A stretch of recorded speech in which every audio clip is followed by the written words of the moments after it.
يا زقزوق، غلبتني معاك.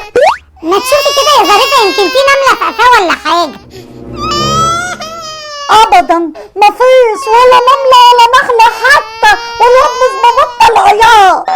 امال هيكون في ايه بس اللي معفرته كده؟ خلاص بقى يا زقزوق اسكت. طب اقول لك ايه، خد الشوكولاتايه دي واسكت، امسك.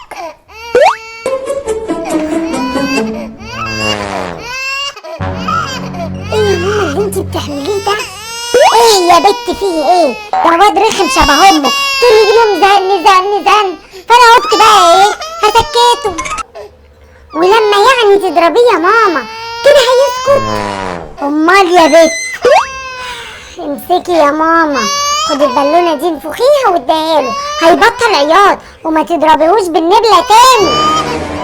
بجد يا بت؟ طبعا يا ماما، جربي.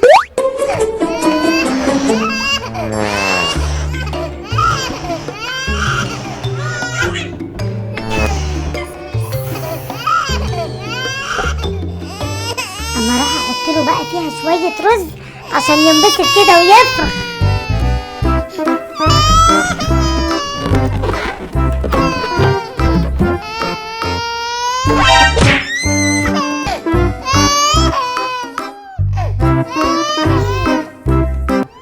الله، هي مش قالت لي لما هديله البالونه هيبطل عياط؟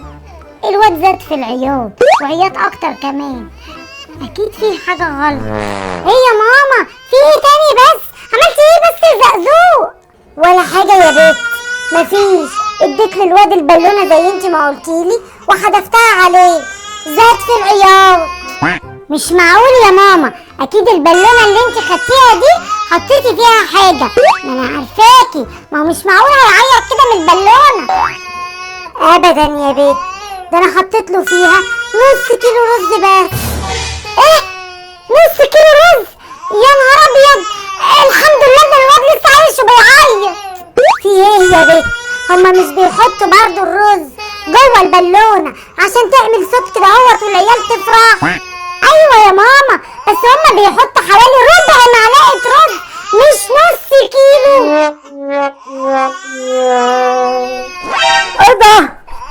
هي البالونه دي طويله كده ليه؟ ومين اللي خطفها؟ تيتا، طب وحياة ربنا لو وريها هي وبنتها، ها ينفع كده؟ اما اروح الحق بقى حاجه مهمه ورايا. قبل ما تفكري تضربي زقزوق بسألي قبلها، هي مين ام زقزوق؟